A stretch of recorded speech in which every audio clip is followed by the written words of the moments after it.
No disrespect to Her Majesty, but this morning she really looked like a queen. She's not in the habit of driving round the streets in full robes and a tiara, least of all, you might think, in the steamy tropical heat of Mauritius.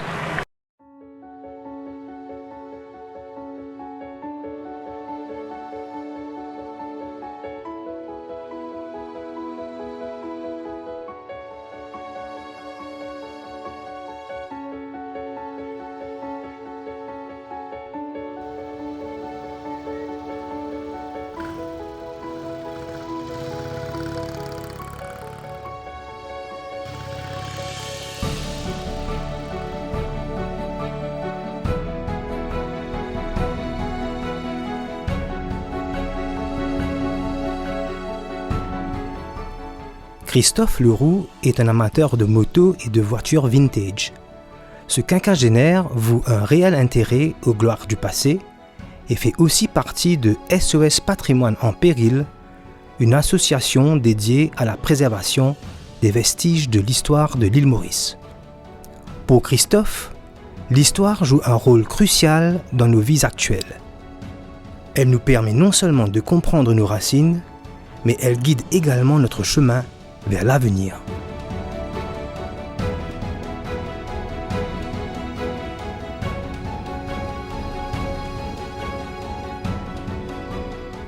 Il y a environ 15 ans, lors de la lecture d'un journal d'époque, Christophe tombe sur une photo qui produit chez lui un déclic.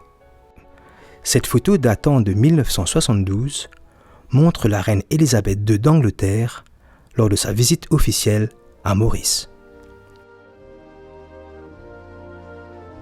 Élisabeth II accède au trône d'Angleterre en 1952 et va régner sur le Royaume-Uni et 53 pays du Commonwealth jusqu'à sa mort en 2022. Cette reine, certainement la plus célèbre de l'histoire contemporaine, partage une belle page d'histoire avec l'île Maurice. En effet, c'est sous son règne que l'île devient indépendante en 1968.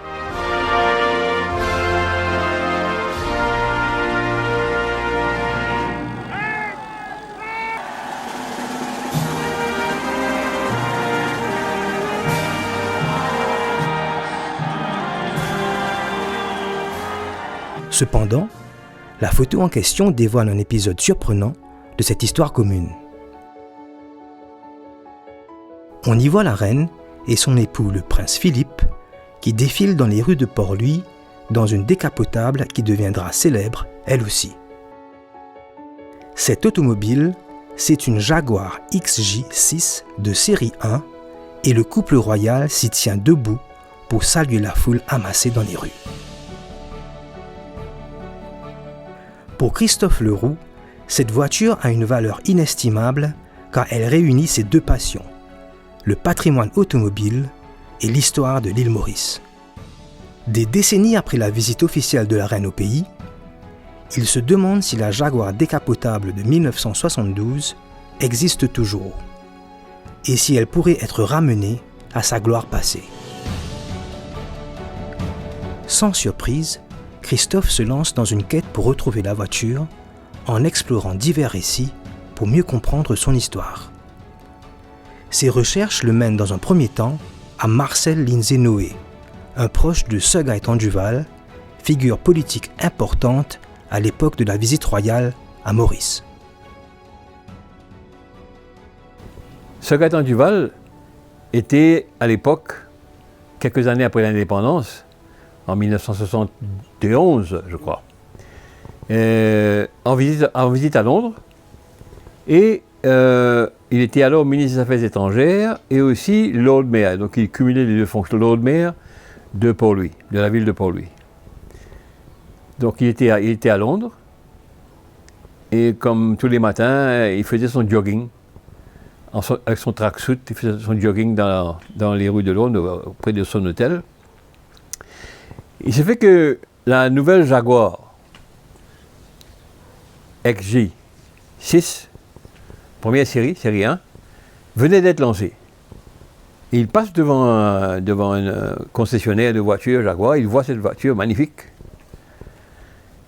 noire, et l'idée lui vient de en a fait l'acquisition. Pourquoi? Parce que la reine avait prévu de venir visiter Maurice en 1972. Donc, comme Gaëtan avait dans sa tête toujours des idées rocambolesques, mais vraiment intéressantes, il avait déjà vu la reine dans cette voiture et à toit ouvert. Ce Gaëtan Duval était un visionnaire qui prenait des décisions audacieuses. Malgré les risques que cela pouvait comporter, il tenait à ce que la reine soit visible de tous lors de son passage dans les rues de Port-Louis. Et pour cela, il voulait une voiture décapotable. À l'époque, la première option envisagée était le véhicule de fonction du gouverneur de Maurice, une Austin Princess.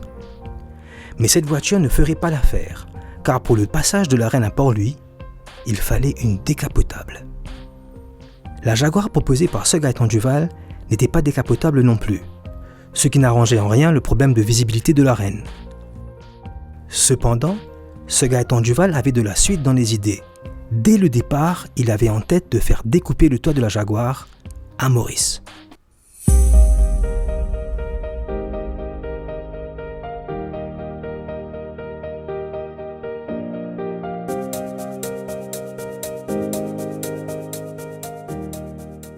Mon papa a raconté un jour Gaëtan Duval, un personnage à Maurice à cette époque, est venu le voir. Il était le Lord Mayor de Port-Louis et il voulait une voiture où les Mauriciens pourraient voir le reine et il est venu voir Denis avec l'idée de amener son Jaguar et avoir le Jaguar adapté pour que la reine allait être visible au peuple mauricien.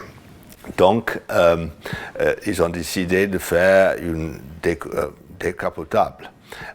En fait, Jaguar a jamais, jusqu'à ce moment-là, fait les décapotables et ça allait être un premier. Taylor Smith, le main job était pour réparer les bateaux et pour fabriquer le bateau. Donc, ils avaient toute une expertise dans le welding et dans le bending de métal, etc. Et Denis a pris ses meilleurs ouvriers et ils ont en fait découpé le toit de le Jaguar et ils ont renforcé le châssis parce que bien sûr, le toit était une part intégrale dans la structure de la voiture. Malgré son expertise en ingénierie navale, Denis Taylor prend un risque en acceptant de convertir la XJ6 en décapotable. En effet, tout problème avec le véhicule aurait pu nuire à la réputation de sa compagnie et causer un incident pendant la visite de la reine. Le défi était considérable, mais Denis Taylor avait réussi une modification similaire sur une Mini, et cela avait été un succès.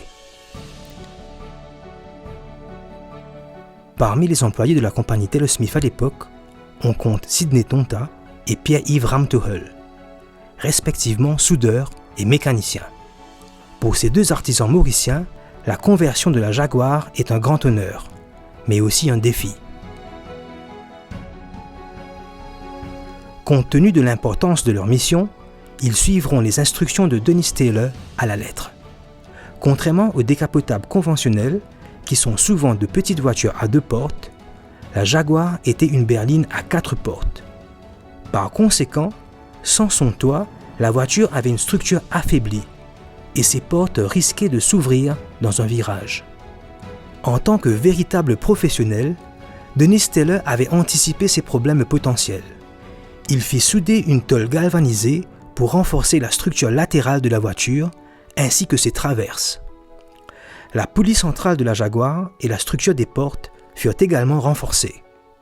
Après ces modifications, la voiture fut soumise à des tests rigoureux et elle se comporta parfaitement sur la route.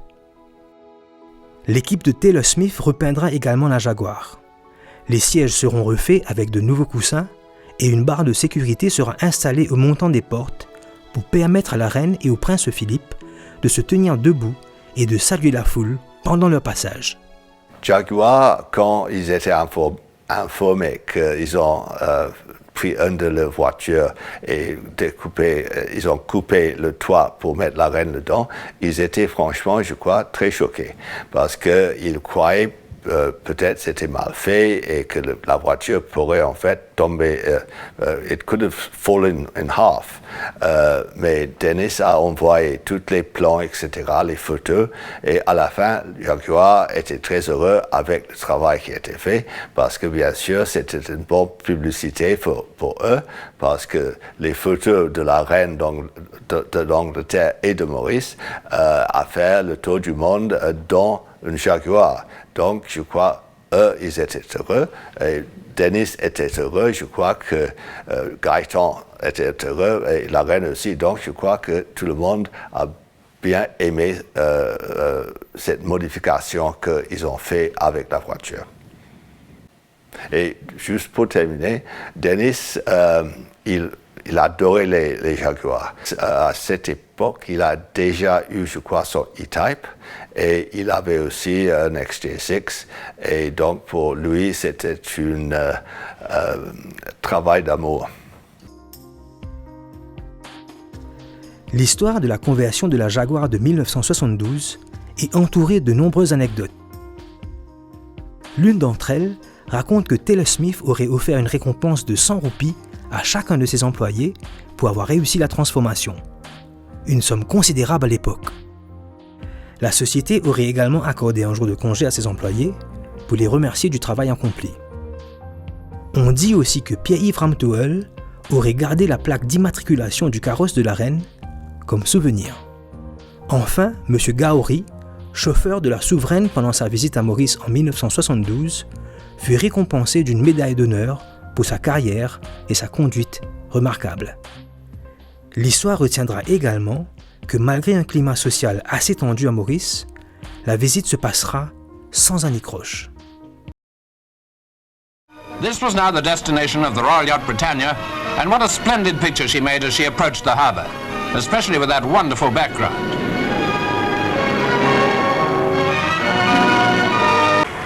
No disrespect to Her Majesty, but this morning she really looked like a queen. She's not in the habit of driving round the streets in full robes and a tiara, least of all, you might think, in the steamy tropical heat of Mauritius. It just so happened that the first item on the programme was the state opening of the Mauritius Parliament. The government, sparing no expense, had hacked the top off a very expensive British motor car to take the Queen in picture book splendour to the Parliament building.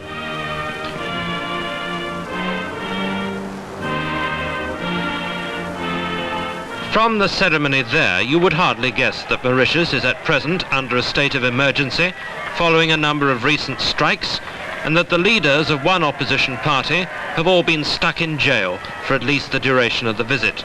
After the ceremony, out again into the streets of Port Louis for another processional drive. No demonstrations or protests from the supporters of the jailed politicians as had been feared. Just a very excited crowd of Mauritians greeting their head of state.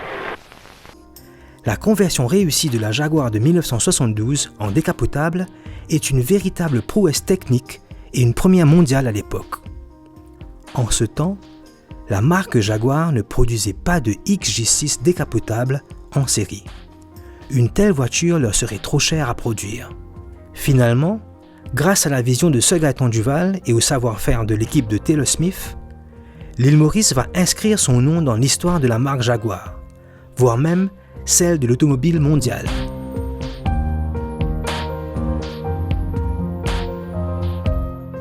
Pour Christophe, cette Jaguar de 1972 est un puissant symbole du potentiel de l'île Maurice, et cela le motive à explorer toutes les pistes pouvant mener jusqu'à elle. 51 ans après la visite officielle de la reine Elisabeth II à Maurice, et depuis sa mort en 2022, la Jaguar décapotable de 1972 est devenue une véritable légende.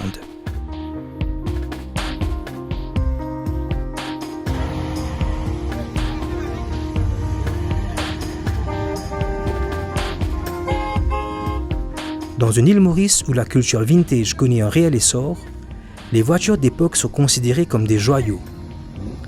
Certaines d'entre elles ont été ressuscitées pour faire revivre l'histoire et continuer de faire rêver.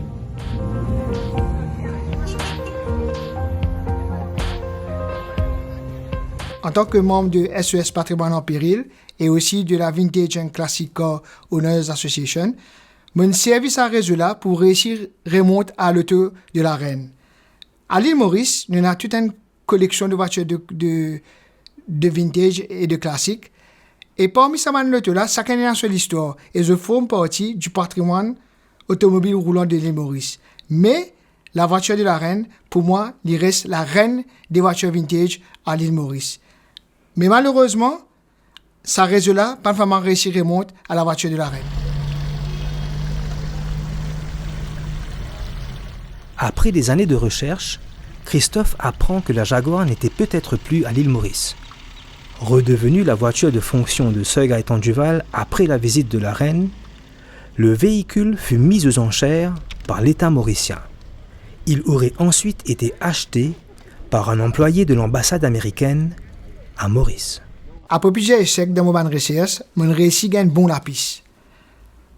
Au fait, mon apprend que la voiture a été achetée par un Américain qui travaille de l'ambassade Amérique à Maurice. Il est basé à Maurice que il tient agent secret. Et par mon réseau, mon réussi gagne le nom et l'adresse email de la personne. C'est un monsieur Scott qui en Amérique jusqu'à moi envoyer un mail parce qu'il fait tant qu'on pas encore envoyer un mail, moi pas encore au courant qui si c'est la bonne piste.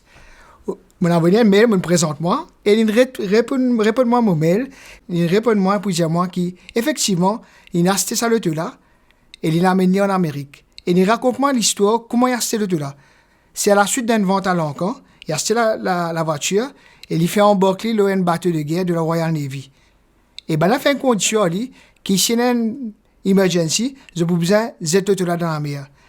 Heureusement que la voiture il arrive à Beauport en Amérique, à New York. Monsieur Scott, il roule la voiture pendant un certain temps et en 1977, il vend la voiture à une riche famille qui, dans l'armement, basée en Amérique, à New York. Et jusqu'à là, il n'y a que ça renseignement.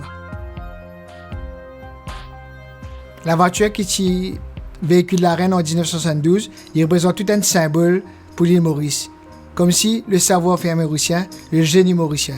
À travers ce documentaire-là, nous avons l'espoir qu'un jour, nous avons contact avec un nouveau propriétaire-là et qui nous retourne tout là à l'île Maurice.